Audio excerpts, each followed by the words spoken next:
Welcome back everyone to another episode of Command Center, where we like to put our favorite commander, maybe even yours, front and center. And you know we can't do that unless we're playing those three so devastating letters, EDH. What does that stand for today, Derek? It's almost impossible. We're going to try to express disagreements humbly today. That sounds like, I know that just sounds ridiculous. You sure? Yeah. You sure about that? Because when I play Magic, I put all my all into my arguments. I want the player across the table to wet their pants and cower in fear as I talk down to them. You sure that's what we're doing today? I know it sounds absurd, but we're going to attempt to be humble and not belittle people and yell at them when we have disagreements in Magic. I know it sounds absurd, but you're going to have to just hear us out for a little bit before you just, shut off the video. That's hard, but we'll see if I can do it. All right, so we've made it to Law 9 of our 48 Laws of Magic Power series. Today we're talking about not arguing, not, fisticuffs, not, laying it all out on the table for everyone to see in the game shop and possibly throwing you out and kick you to the curb. So instead of arguing, we want you to win through your actions. Yes. No table flipping, no deck throwing, Sure we're not table flipping? Because that's an action. That is an action. That's an action. I'm saying. So we can table flip. That is expressing an action.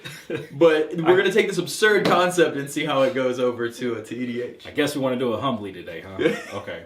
Sure, convince me. Let me know what kind of flavor text we're working with today.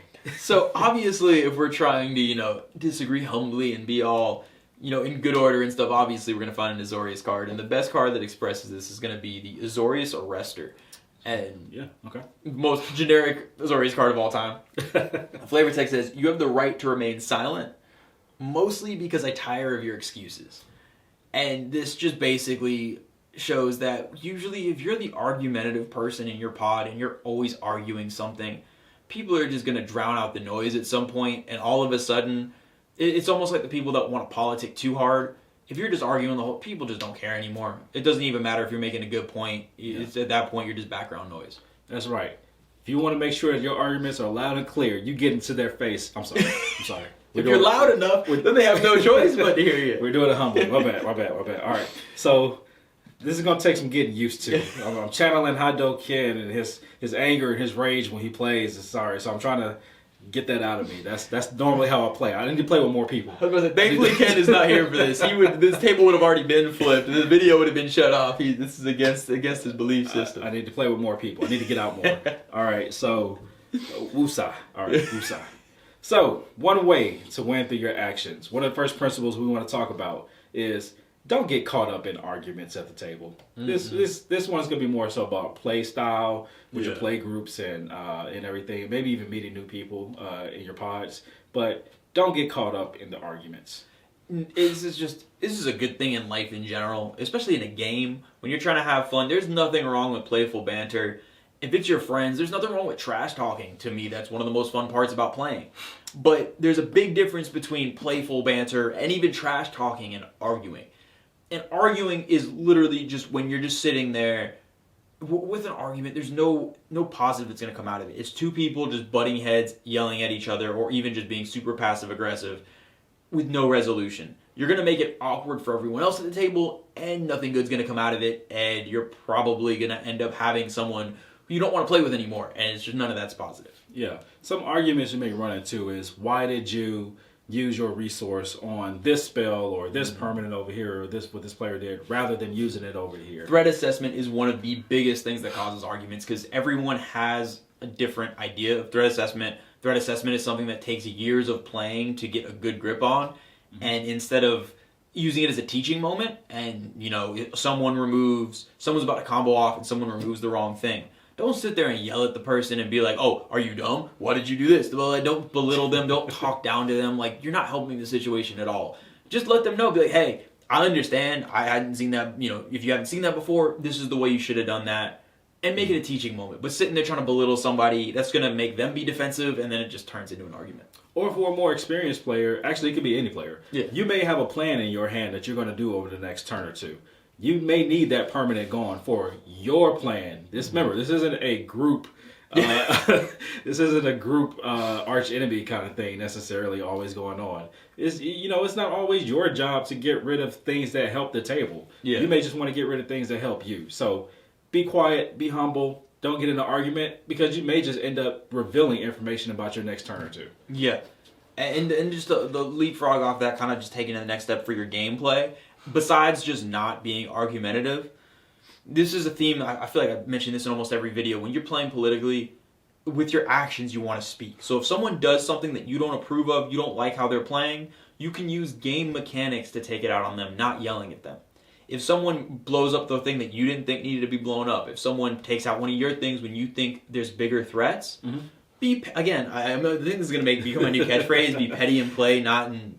How did I say it last time? It's my catchphrase, I don't even know it.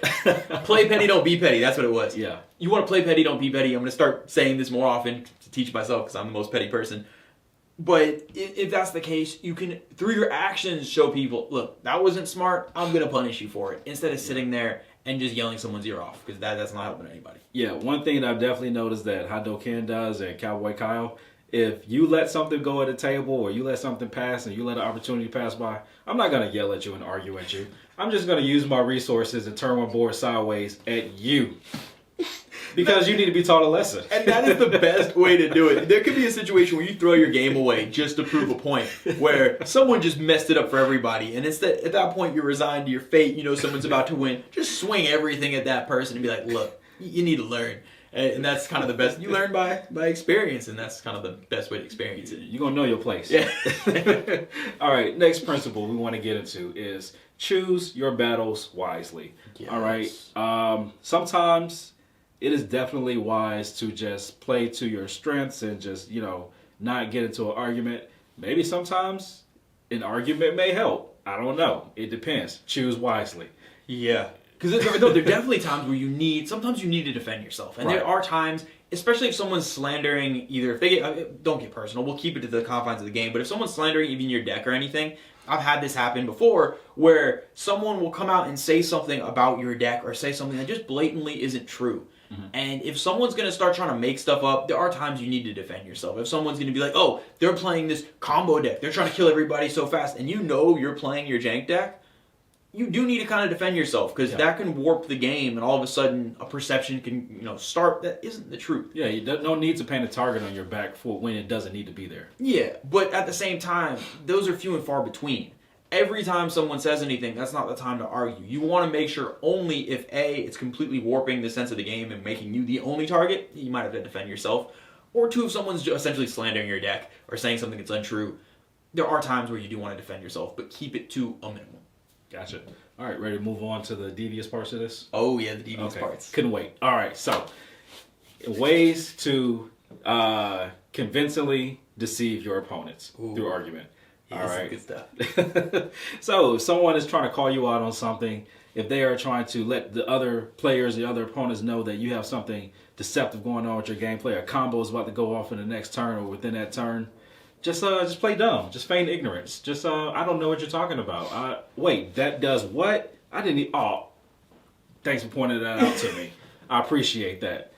All right, so just feign ignorance. This is perfect, and you can use this in any number of ways. If you're playing with your normal play group, it's a little bit harder, but you can use this in a sense to defend yourself and completely lie and just be evil and win the game, or you can use it as a defensive mechanism to show the truth. So as an example, if you're setting up a combo and someone calls it out, and you really want to win that game, technically you could lie and be like, what? I had no idea. What are you talking about? Even though you have the combo pieces in hand. Yep. That is a way, and if you're convincing enough, people might buy it and let you combo off. Now that's never going to work again because they just saw that you were lying to their faces. But it's all about winning that game. Be ruthless.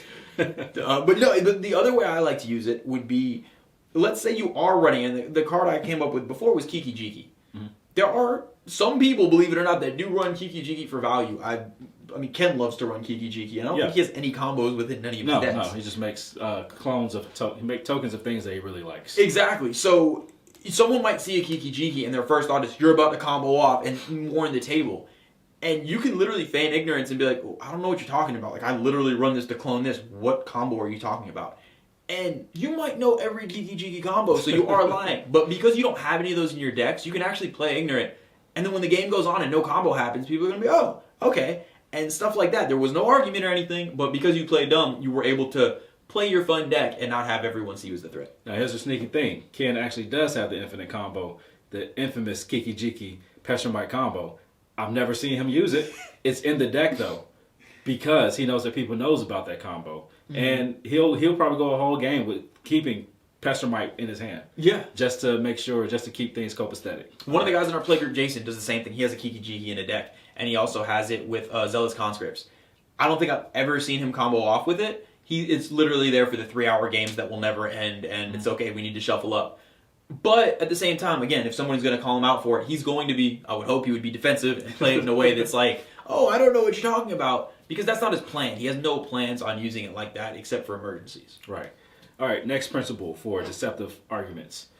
Put a technical spin or rhetoric on the deception. So basically, play with the words. Play with phrasing. Hey, I promise not to hit you with my creatures next turn if you allow me to do this. Mm-hmm. That sounds like a good bargain. All right, you have a pretty scary board state. I don't want to get hit by your commander or whatever, strong things you got over there. Next turn rolls by. I'm going to drain you for 10 life. I didn't say I was going to. I did say I wasn't going to hit you, right? We agreed to that. Mm-hmm. You didn't say I couldn't make you lose life or loss of life cards. So, hey, you kept your word. You won the argument through the technicality of the words. Yeah, that's a great, technicality of words is a huge thing to basically, hopefully when you make deals, never go back on deals unless something changes the circumstances. Once a deal is made, like you said, only get off on technicalities. Don't just blatantly ignore a deal because then people are just never going to trust you. Yeah. So that is definitely a great way as far as getting into specifics. Another way I like to kind of interpret this too is similar to what I was saying before, where if you have a weird convoluted combo and someone thinks you have the meanest combo, if you go and outline that combo and be like, oh, I'm going to play this card with this card and this card and this card and this card and this other card, and it's like a 6-card thing, if you get weirdly specific enough, they're probably going to believe you because who else would know about that dumb combo that you're trying to play? And all of a sudden they'll be like, oh, he's doing that. Like, I'm not worried about what he's doing. Because when you can get technical and specific, it's much more likely to be believable. If you just say, oh no, I'm running something else, and you can't elaborate, then you're kind of fishy. Yeah. Like, it's a little sketchy. Like, oh, okay, sure you are. But if you can get into weird specifics about cards that most people don't even know exist, that's going to help those janky combos not seem as threatening. That's right. So the last principle we want to talk about as far as deceiving your opponents, which are deceptive arguments, offer something for nothing. It seems like it's a lot, but in the grand scheme of things, just let something slide. Just let an attack come in. Just maybe whatever that they're trying to do, just let them do it for that one turn. Mm-hmm. All right, because at the end of the day, they're gonna be like, okay, you let me do this. I'm gonna ease up off of you now for a turn or two, just to see how things go. So offer something for nothing. See how it works out. But don't be a punching bag. Exactly. Yeah. Anytime if you can make a deal with somebody without having to give up resources. So if they have like a small utility creature that needs to get in, and you oh yeah, swing them for 2, it's not going to affect me. They can get a benefit as long as you know you're getting tangible things back afterwards. Mm-hmm. Then it's a good deal. Like you said, you don't want to be a punching bag. But little things like that can stop arguments because if you play give and take, then all of a sudden you're a lot friendlier with people. But if you're always asking for things and not ever allowing people to do stuff, it could turn into an argumentative situation just because it's not an even give and take. Yeah, that's true. All right, so those are the principles that we have for you. So let's talk about Commander Spotlight, some things that may actually, some commanders that may actually fit into some of these principles and how we can use them. Mm-hmm. So for this specific one, there's a few specific commanders, but it's kind of a general principle. With the whole show by actions and not just arguing, anytime you try to make a jank build of a very powerful commander, the only way to get people to believe you is going to be to play it and have it play out with actions. Mm-hmm. If you walk up to me, and there's actually somebody playing this who's playing an Equipment Urza deck, still very powerful, but if you sit down and put an Urza on the table, I will make sure, if possible, if I don't lose, to kill that Urza player as fast as possible. I'll look at the deck list after. Yeah. Another example I've heard of is a Derevi Bird Tribal. I've heard of a Yawgmoth Phyrexia lore, essentially only cards that say Phyrexia in it. Mm-hmm. There's lots of cool builds you can do, But with those types, you can sit there and argue for an hour and be like, it's not powerful, blah, blah, or just argue with somebody before a game and say, I promise it's not strong. No one is going to believe you. Really, the only way to do it is sit down, play the deck, and play it in a fair way over time and let those actions speak. Because there's just certain things in Commander, that's like trying to sit there and you drop a static orb or something and be like, it's not a stacks deck. Well, you know what? It's going to turn into a 20-minute argument, or you can let the game play out and show that, okay, I just run that one card because I like the art or something crazy. It's not that way the deck is. Those are things you can only show with actions. That's right. You also had an example of actual commanders, right? Yeah. Okay. Let's hear them. So yeah, the best examples of those commanders, like I said, Derevi Bird Tribal. That's something where I need to see proof. Urza Equipment, have to see proof. Yawgmoth Flavor, I need to see proof. Any of those competitive-ish commanders, or even ones that used to be competitive, something like a Prosh. Someone might have a fun Prosh build that's maybe, I don't know, like Corval tokens. Maybe you make Corval Tribal, or not Corval, Cobalt. Cobalt. Corval's on the mind. Cobalt tokens, maybe you want to go Cobalt Tribal. I don't even know if it's possible. But you can do fun takes on really powerful cards that have been competitive or might be competitive. Whenever you play a commander that's like that, you have to know arguing is not going to work. You need to be able to show over time that this is not an overpowered deck. It's the only way people are going to believe you and allow you to play it without you just being threat number one. Gotcha.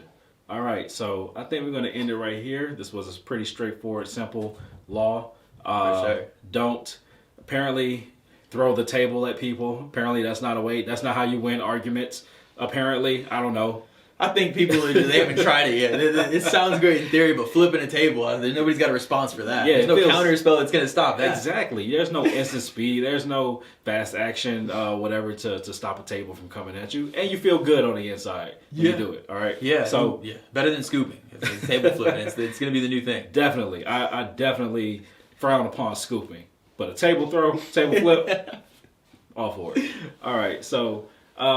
thank you for watching. Please like and subscribe. Hope that you take a chance to poke around the channel, see what else we have to offer, some of our other previous videos, deck techs, our other command centers, other laws of power.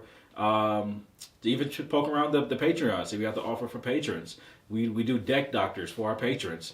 Man, this guy puts the lab coat on, get the gloves on, goggles. Get all fancy. Yeah, I love the deck doctors, so please keep them coming. If you become a patron, you can send really any deck you want. Go ahead and doctor it up. It has been so much fun so far, and I really hope to keep them coming. Yeah. Also, check out our affiliate link, TCG from TCG Player. It helps the channel when you buy cards from TCG using our link. Helps us create more and consistent content. So we appreciate all the help that all of our patrons and viewers and subscribers are giving to us. And until next time, one of these more devious laws of powers may come across. We got back-to-back like civil ones. This is unprecedented. Yeah, I'm getting kind of worried. Yeah. So the next one might be. We got to get extra evil next time. It doesn't even matter what the law is. We're coming back extra evil next time. That's right. So until next time, peace.